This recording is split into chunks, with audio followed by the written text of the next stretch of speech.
నమస్తే అండి. నమస్తే సార్. సజ్జల రామకృష్ణారెడ్డి శుద్ధపూస సాంప్రదాయని అంటూ ఉంటారు. అవును. ఎవరి కళ్ళల్లో పడకూడదో వాడి కళ్ళల్లో పడ్డాడండి.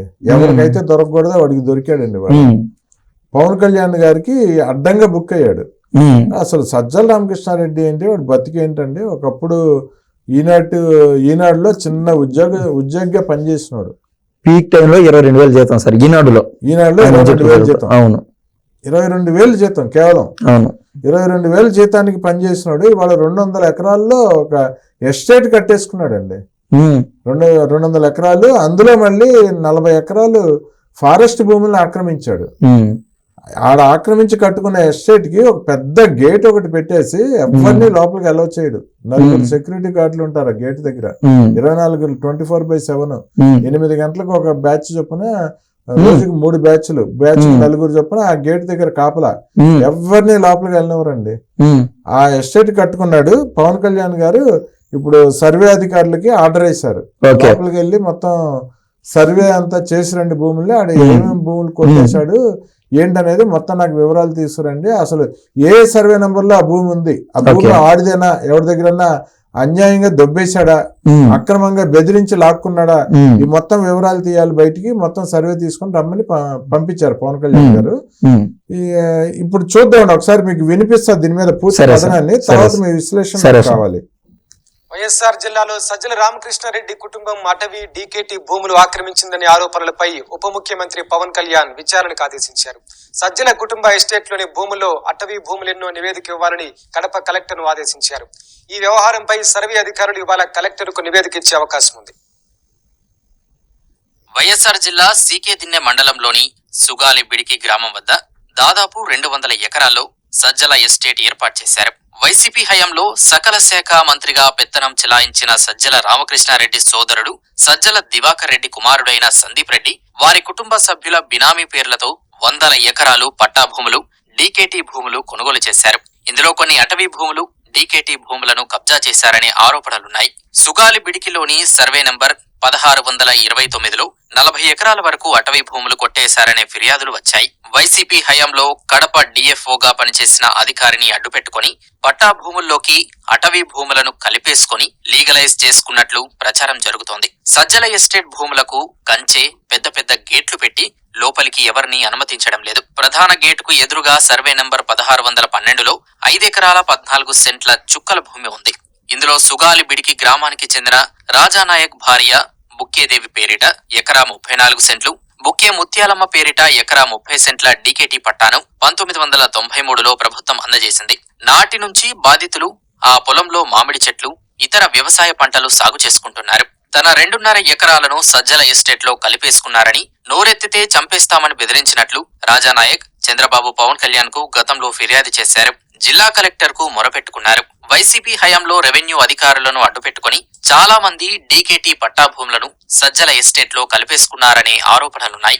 ఈ 22,000 ఎకరాలు జీతగాడండి సార్. వాడు రెగ్యులరైజ్ చేంజ్ చేసుకున్నాడంట ఫారెస్ట్ ల్యాండ్స్ ని కూడా. ఫారెస్ట్ ల్యాండ్స్, దాంతోపాటు డీకేటీ భూములు. మీరు ఎవరైతే ఆయన రాజానాయక్ జిరాయితీ భూముల కింద మార్చేసుకున్నాడు ఒక అధికారం అడ్డం పెట్టుకుని. అవును. ఏంటండి వాడి దందాలు? మీరు ఎవరైతే ఆయన రాజానాయక్ ఆ పేరు చెప్పారు కదా, వాళ్ళు ఎస్టీలు సార్. వీళ్ళకి ఎవరైతే బడుగు బలహీన వర్గాలు కావచ్చు, ఎస్టీలు కావచ్చు, ఓసీలోని నిరుపేదలు కావచ్చు, వీళ్ళందరికీ గతంలో రాజుల దగ్గర, భూస్వాముల దగ్గర ఎక్కువ భూములు ఉండేవి. వాళ్ళ నుండి అధిక మొత్తంలో వినోబా భావే ఈ యొక్క ఫీల్డ్స్ పైన రిఫార్మ్స్ చేశాడులే సార్. అతను ఈ పేదలకి భూములు అందజేశాడు. అవి పట్టా అవి డీకేట్ భూములు. ఆ డీకేట్ భూములు వాళ్ళు ఏదో వాళ్ళ కష్టం కొద్దీ వాళ్ళు చేసుకుంటా ఉంటాయి పాపం నిరుపేదలు. అది కూడా అంటే దౌర్జన్యం కొద్దీ ఎవరికైనా చెప్తే చంపేస్తాం అని చెప్పి రెవెన్యూ అధికారులు వాళ్ళ చేతలో ఉండిపోయా, కలెక్టర్ స్థాయి వాళ్ళు కూడా వాళ్ళ చేతలో ఉండిపోయా, పోలీసు వాళ్ళు వాళ్ళ చేతలో ఉండిపోయా. నెక్స్ట్ 30 ఏళ్ళ అధికారంలో ఉండేట్టు నిజంగా కళల్లో ఉన్నారు. ఇంకా అంత దౌర్జన్యం చేయకుండా ఉంటే ఇంకేం చేస్తారు సార్ వాళ్ళు? ఆ రేంజ్ లో ఉన్నారు సార్. వాళ్ళకు కొవ్వు మతం ఆ రేంజ్ లో ఎక్కిండింది. అటాడిది అదృష్టం ఏంటంటే, మన అదృష్టం వాస్తవంగా రాష్ట్ర ప్రజల అదృష్టం చిక్కి చిక్కి చిక్కి పవన్ కళ్యాణ్ గారికి దొరికిపోయినాడు. అన్ని శాఖల్లోనూ ఉండాలి ఆయన అవినీతి. అది నెమ్మదిగా తవ్వుతారు. వాళ్ళ కొడుకు ఆల్రెడీ పారిపోయినాడు విదేశాలకి. లుకౌట్ నోటీస్ వదిలినే ఉన్నారు, కానీ విదేశాల్లో ఉన్నాడంట. లుకౌట్ నోటీస్ ముందే పోయినట్టున్నాడు. ఓకే. అంత మీరు చెప్పినట్టు ఆయన శుద్ధపోసలు లేదా అంత మంచోళ్ళు అయితే పబ్లిక్ వచ్చి ఫేస్ చేయరా సార్ వాళ్ళు? అవును. వాళ్ళు ఇప్పుడు రోజా కావచ్చు, ఈ యొక్క సిగ్గన్నా ఉండి అసలు నిజంగా ఊహించుకుంటాను ఒక బాధగా ఉంటుంది. ఒక మాట, వైసీపీ కార్యకర్తలను రెచ్చగొడుతున్నారు వీళ్ళు. అంత రెచ్చగొట్టే వాళ్ళు కేసులు అయినా ఎన్నైనా మేము ఎదుర్కొంటాము, జైలుకు పోతాము, నెక్స్ట్ వచ్చేది మా ప్రభుత్వం అన్నప్పుడు స్వయాన ఏదైతే ఈ మాట మాట్లాడాడు ఇతను మొన్న పబ్లిక్ లో మీడియా పరంగా, వాళ్ళ కొడుకు ఆడిపోయినాడు, ఆ కేసు ఇప్పుడు ఎదుర్కోవాలి కదా సార్. అవసరమైతే జైలుకు పోవాలా? నువ్వు పబ్లిక్ ఏ మెసేజ్ ఇస్తున్నావు? నీ వైసీపీ కార్యకర్తలకు ఏ మెసేజ్ ఇస్తున్నావు అంటే నీ వైసీపీ కార్యకర్తలందరూ పోవాలనా? అంతే కదా సార్. పైనుండే వాళ్ళు మాదిరి ఎస్టేట్లు కట్టుకొని 100 ఎకరాల్లో ఎస్టేట్లు కట్టుకొని దాంట్లో ప్యాలెస్లు ఈ రేంజ్ లో కట్టుకొని కార్యకర్తలకు ఏం మెసేజ్ ఇస్తున్నావు? గేట్లు పెట్టి మనుషులు కూడా లోపలికి రానికుండా మీరు చెప్పినట్టు ఆ షిఫ్ట్ బేస్ లో 8 గంటల పని చేయడము, మళ్ళీ ఇంకొక నలుగురు 24 గంటల పాటు ఇది ఏ తప్పు చేయకుండా అంత సెక్యూరిటీ ఏముండా సార్? ఇది పబ్లిక్ లో ఆయన చూసి ఆయన హావభావాలు మనకు అర్థమవుతాయి.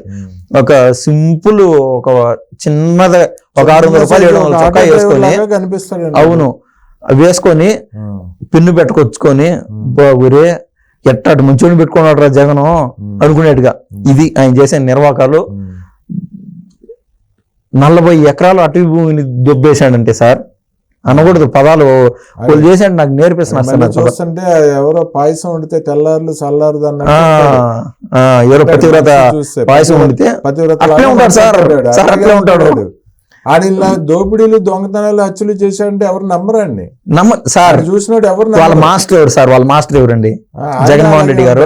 ఆయన ఇట్లా పెట్టుకొని నా అంత సౌమ్యుడు అంత ఎవరు లేరు అంటాడు. ఇంకొక ఆయన సార్, ఆయన ఒక ప్రెస్ మీట్ చూసా, ఆ మాస్టర్ వాళ్ళ తమ్ముడు వైఎస్ అవినాష్ రెడ్డి, నేను చాలా శాంత కాముకుని అన్నాడు సార్ ఒక రోజు.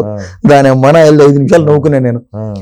అంటే బాబాయ్ నాడేమో ముక్కలు నరికేసి వచ్చి అంత శాంతి కాముకుని అంటాడు సార్. ఇది బేరీ చేసుకోలేను సార్. నక్కకి నాగలోకానికి ఉన్నంత తేడా. సాక్షి వాళ్ళు కూడా చూడండి, అత్తికి నెట్టు ఏది ఉండదు, మీకు జిమ్మికల్ గా ఉంటాయి. ఆడేమో చంపేసి వచ్చి శాంతి కామకుండా అంటాడు. ఈయన సౌమ్యుడు, ఈయన ప్రబుద్ధుడు, ఎవరు సజ్జల. మన రాష్ట్ర ప్రజల అదృష్టం ఏంటంటే మంచి ప్రభుత్వం వచ్చింది. అది కరెక్ట్ గా చిక్కి కళ్యాణ్ గారికి చిక్కినాడు సార్. నాకు ఒక సినిమా కనిపిస్తుంది ఆయన చరిత్ర ఊహించుకుంటే. మనం సహజంగా సార్ ఎవరైనా ఒక ఊర్లో ఏదైనా కేసు అయితే అన్ని సినిమాల్లో కావచ్చు, న్యాచురల్ గా కూడా కావచ్చు, ఒకటి ఎవడన్నా తప్పు చేసి వాళ్ళ నాయన్నో వాళ్ళ కొడుకుని ఎత్తకపోతారు. ఒకటి తప్పు చేసేవాడిని కాదు, వీడిని ఎత్తకపోతారు. వీడిని ఎత్తకపోయి అది ఏం జరుగుతుంది ఏమో 4 ఏళ్ళ వీడు మళ్ళీ తిరుక్కొని వస్తాడు, తప్పు చేసేవాడు తిరుక్కొని వస్తాడు. అంటే అది ఏం జరుగుతుంది, అన్ని సపరీలు జరిగిపోతాయి పోలీస్ స్టేషన్ లో న్యాచురలీ. అట్లాంటిది తండ్రికి మించినోడు కొడుకు, ఇద్దరికి అయిన ఫుల్ మీల్స్ అంతా రెడీ చేసి పెట్టున్నారు. అన్ని దాని లైన్ లో జరిగిపోతాయి సార్. నా భరోసా ఏంటంటే డిస్కషన్ కూడా కాదు, కళ్యాణ్ గారి చేతల్లో ఈ మ్యాటర్ అందింది. నాకైతే సినిమా అయితే కనిపిస్తుంది. ఆయన అధికారులకు బాధ్యత అప్పచెప్పారంట. సర్వే మొత్తం ల్యాండ్ అంతా సర్వే చేసుకోవాలని చెప్పి కలెక్టర్ గారికి అప్పచెప్తే వీళ్ళు సర్వే చేసుకొచ్చారంట. ఇవాళ నివేదిక ఇవ్వబోతున్నారంట కలెక్టర్ కి. అవును, సర్వే అధికారులు. అవును. సో అందులో గనక భూములు ఈయన దోచుకున్నాడు, ప్రజల భూములు కూడా కొట్టేశాడు. 93లో ఇచ్చిన నాయక్ గారికి ఇచ్చిన భూములు కొట్టేశాడు. అవును.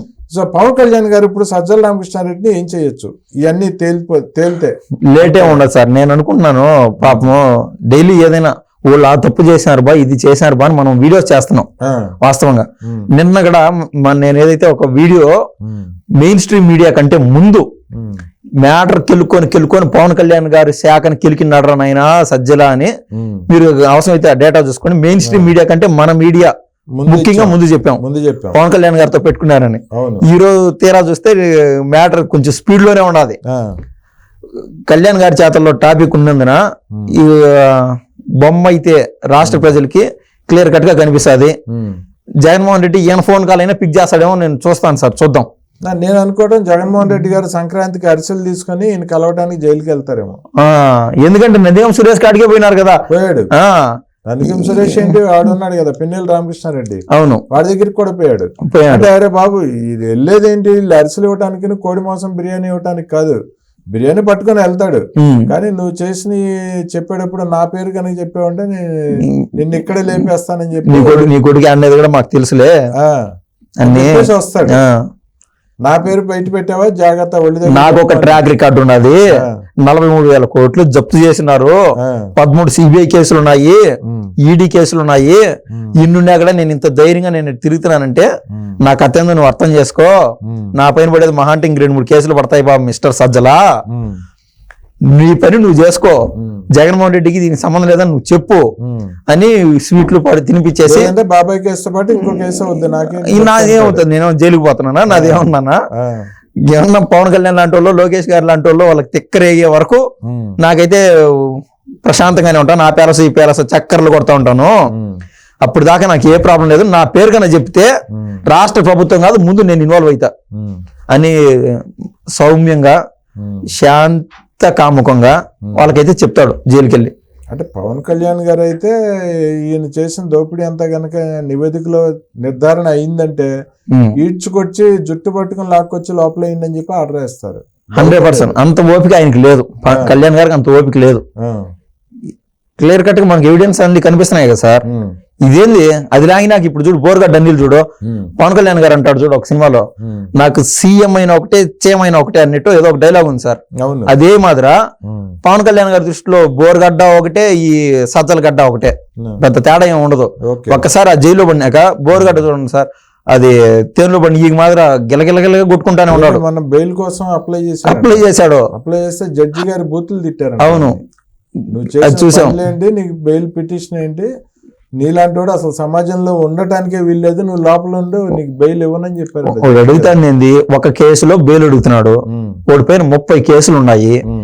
ఒక్క దాని బెయిల్ గురించి డిస్కషన్ అయ్యే లోపు ఇంకో కేసులో ఇరుక్కోవాల్సిందే.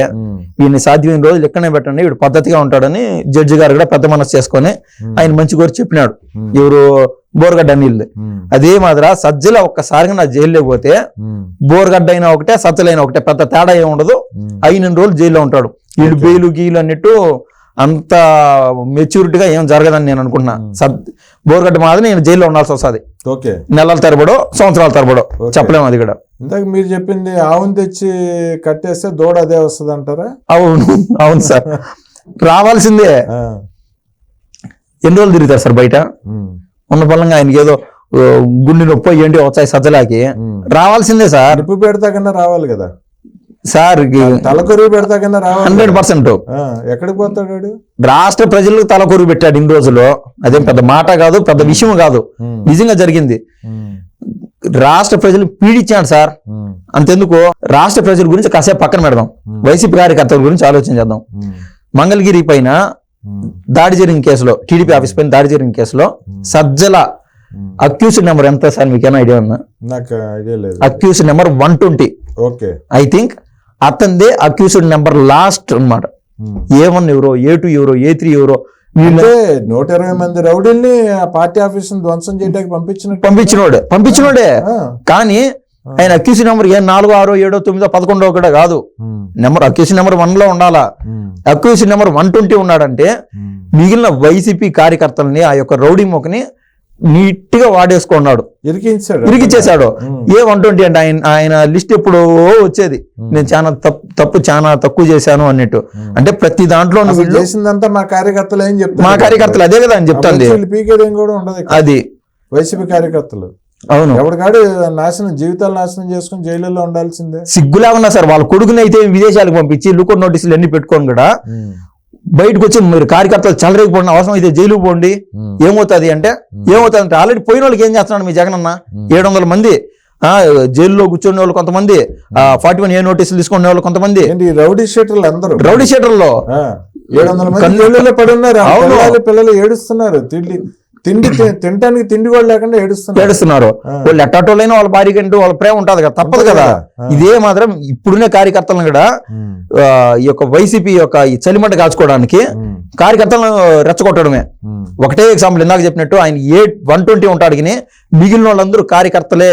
119 వరకు కూడా, అక్యూజ్ నెంబర్ 119 వరకు కూడా కార్యకర్తలను వాడుకునేది వీళ్ళకి అలవాటు. మీరు పొరపాటున జైల్లో ఉంటే మీరు బతికి బయటకు వస్తారనేది కూడా డౌటే. మీ అదృష్టం ఏంటంటే కూటమి ప్రభుత్వం ఉన్నది. మీ ప్రభుత్వం ఏమైనా ఉంటే ఎవరైతే ఈ జగన్మోహన్ రెడ్డి కుటుంబానికి సాయపడి ఉంటారో లేదా వైసీపీకి సాయపడి ఉంటారో వాళ్ళని కూడా లిస్ట్ లో లేపేస్తారు ప్రాణాలతో లేకుండా. వాళ్ళ నైజం అది. మొహమాటలు అంటే చాలా ఎగ్జాంపుల్స్ మాట్లాడుతూ పోతే 100 పేజీల టాపిక్ అది. ఇది సార్ నేను చెప్పలేదు. బోరుగడ్డ అనిల్ గారిని అరెస్ట్ చేసినప్పుడు ఆయన భార్య స్టేట్మెంట్ ఇచ్చారు, ఆయన గనక విడుదల చేయకపోతే ఆయన అభిమానులందరూ ముట్టడి చేస్తారు, ఉద్యమం చేస్తామని చెప్పి స్టేట్మెంట్ ఇచ్చింది. సాక్షి చూడండి మీకు అర్థమవుతుంది. అదే సార్ పాపం కార్యకర్తలు నేను విన్నవించుకుంటా వైసీపీ కార్యకర్తలకి. ఈ రోజు ఆయన జైల్లో ఎవరైతే ఉన్నారో ఇది ప్రకాశం బ్యారేజ్ కాడ ఇసుక అంతా టన్నులు వేసి నందిగం సురేష్ ఆయన కావచ్చు, పెద్ద పెద్దోళ్ళు ఈ నందిగం సురేష్ కి ఇచ్చినంత వాల్యూ బోరుగడ్డకి లేదు. రోజు నందిగం సురేష్ అంట పెద్ద పెద్ద నాయకుల గురించి మాట్లాడుతూ ఉన్నారు. కానీ ఎక్కడైనా బోరుగడ్డ అనిల్ అనేవాడు వాడి మాదిరి దళితుడు జైల్లో ఉన్నాడు, అక్రమ కేసులు పడి ఉన్నాయి అని బోరుగడ్డ అనిల్ పైన ఒక్క స్టేట్మెంట్ అని మన సాక్షిలో చూసామా? వాడుకొని టిష్యూ పేపర్ మాదిరి వదిలి దులిపేస్తారు సార్. దులిపేస్తారు వీళ్ళు. పిన్నెల రామకృష్ణారెడ్డి గాని అవును, ఇందాక నేను చెప్పాను కదా, ఆ పిన్నెల రామకృష్ణారెడ్డి కావచ్చు, వీళ్ళకి ఇచ్చే వాల్యూ అట్టడు కార్యకర్తలు ప్రాణానికి వడ్డీ లేకుంటే కన్ను మీద తెలియకుండా బూతులు మాట్లాడిన వాళ్ళు, ఇట్లాంటి వాళ్ళకి ఎవరికి వాల్యూ ఇవ్వరు. ఓడి బోరుగడ్డ నీళ్ళని ఎంత విన్నా చచ్చిపోతే అంత మేలని పైన వాళ్ళందరూ అనుకుంటానే ఉన్నారు. అది వీళ్ళకి విషయానికి వద్దాం. ఇప్పుడు పవన్ కళ్యాణ్ గారు సజ్జల రామకృష్ణారెడ్డి చెప్పకూడేనంటారా? 100% సార్. ఓకే, నీకు రోజుల వ్యవధిలో తేడా రావచ్చు కాక నెల తిప్పి కొడితే అతి త్వరలో పడి పవన్ కళ్యాణ్ చేతుల్లో పడి ఉన్నాడు. ఇంక అంకుశం పార్ట్ 3 మొన్నగా చెప్పాము. ఓకే, అది ఓకే అండి, థ్యాంక్ యూ అండి, ధన్యవాదాలండి.